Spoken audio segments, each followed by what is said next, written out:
For 8 years, America watched the same grizzled old man sit in the lower left square of Hollywood Squares. He wore a squashed felt hat, round wire glasses, a rumpled white shirt, wide suspenders pulled tight over a generous belly, and a mustache that looked like it had been borrowed from a faded photograph of someone's great-grandfather. Audiences knew his face, they knew his voice, they knew his name was Charley Weaver. He was the old man from a fictional town called Mount Ida. He was the safest, gentlest joke in 1970s television. And almost none of the people watching knew that the man inside that costume was someone else entirely. His real name was Clifford Charles Arquette. He was born in Toledo, Ohio. He had a son he didn't see for 40 years. He had a marriage that fell apart before his second child could walk. He had a career that collapsed so completely by the mid-1950s, he had quit show business entirely. And then he came back, not as Cliff Arquette, but as someone else. A stranger. A character. A mask. By the time he died in 1974, even his obituaries struggled with the question of who he really was, because for the last 15 years of his life, almost nobody had seen him as himself. This is the story of a man who spent a lifetime hiding from a child he refused to raise, from a name that no longer felt like his own, from a career that had nearly destroyed him once already.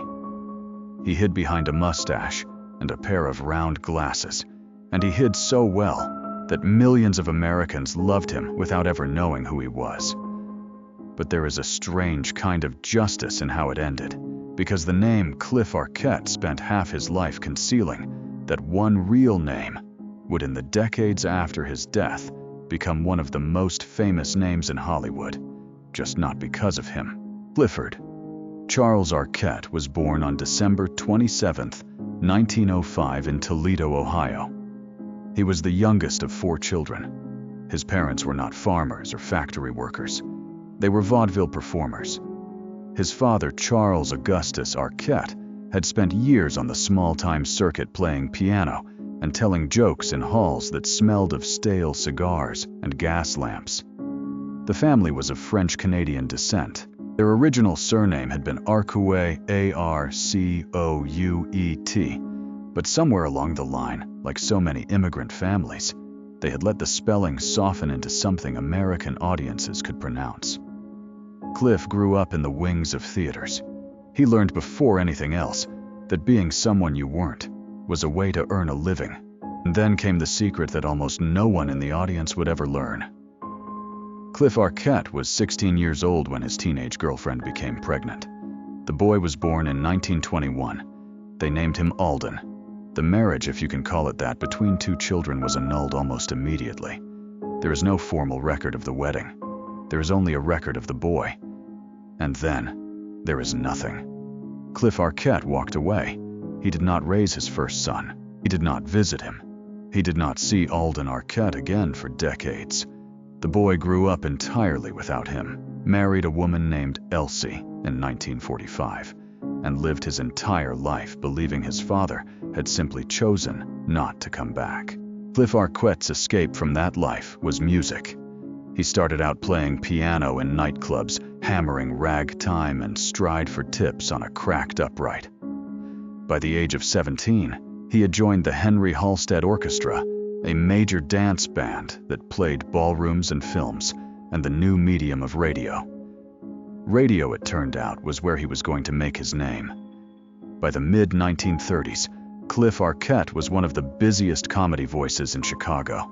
At his peak, he was performing on 13 different daily radio programs.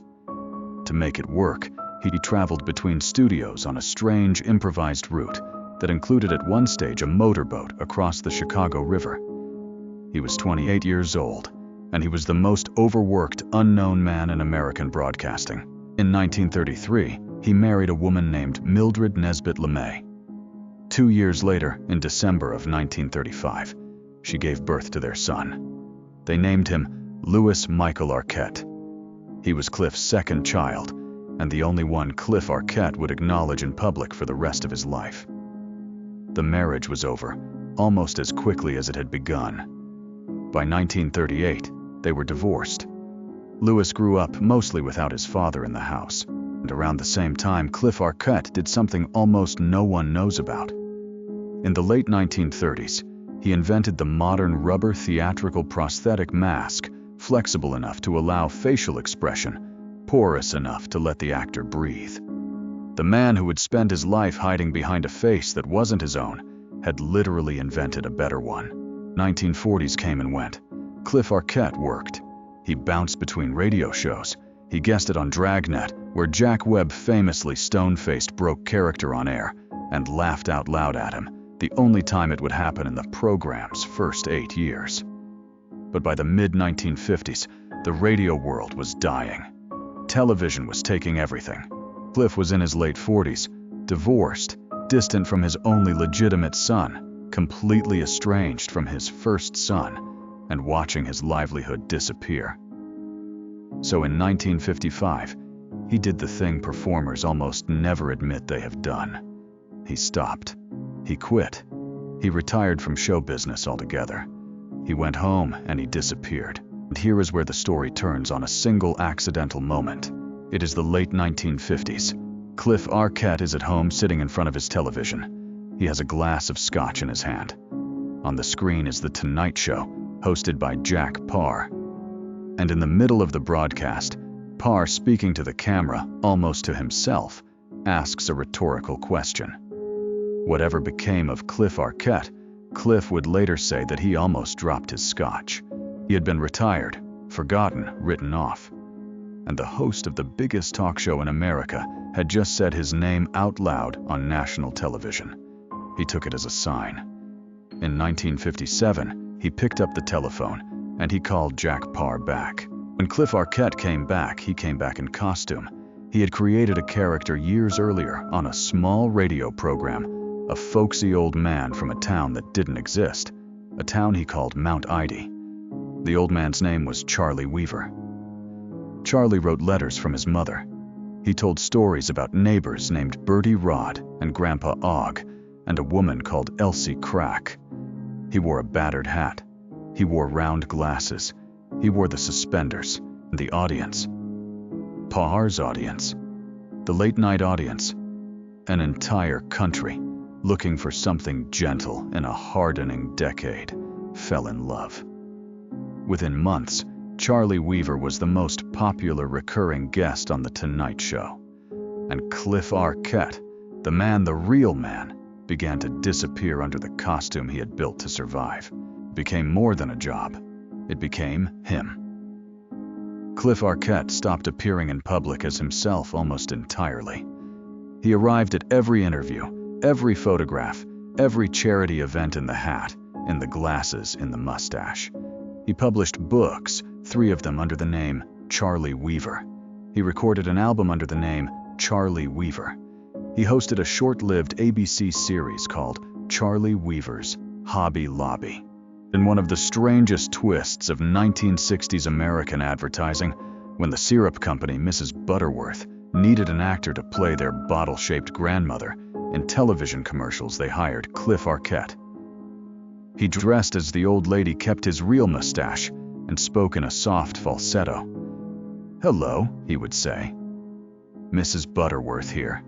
Even when he was hiding inside a syrup bottle, he was hiding behind someone else's face. And here is the cruelty of the whole thing.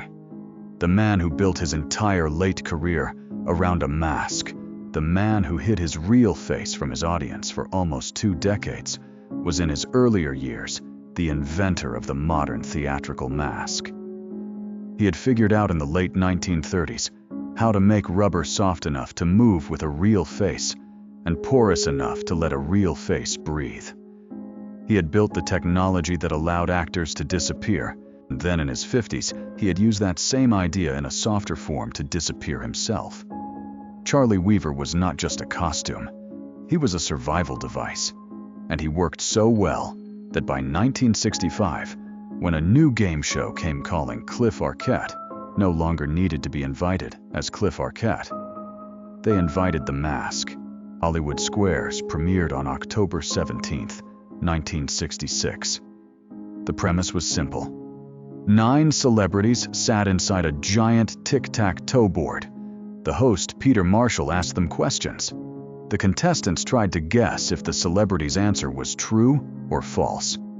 From the very first episode, Cliff Arquette as Charley Weaver sat in the lower left square. The producers wanted him there because that square got visited often. They knew he could carry the comedy of the show. He sat there for 8 years. 8 years in the same costume. 8 years answering questions about American history, which, because Charley Weaver was a Civil War buff who actually knew the answers, he tended to get right. 8 years that made him finally a household face under someone else's name. There was, however, one place where Cliff Arquette could finally be himself. He loved the American Civil War. He had read about it since boyhood. And in 1959, with the money he had finally earned from the Parr appearances, he opened a small museum in Gettysburg, Pennsylvania. He called it the Charley Weaver Museum of the Civil War. Even his sanctuary carried the character's name. But the museum itself was earnest. It was housed inside a building that had served during the Battle of Gettysburg as the headquarters of Union General Oliver Otis Howard. Inside, Cliff filled the rooms with uniforms, with bullets, with diaries from the dead. He visited as often as he could. It was the one place where he could walk through the rooms quietly and let the costume rest. And then in the early 1970s, his body began to fail. He had been hospitalized more than once for heart trouble. In 1972, he suffered a major stroke. It left him partially paralyzed. He could no longer walk without help. He was taken away from Hollywood squares, and the producers quietly began rotating other comedians through his lower left square.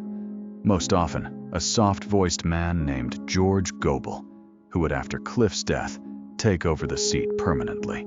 But Cliff fought his way back. He insisted on returning to the show. When he came back, the audience could see that something had changed. He was thinner. His face was gaunt.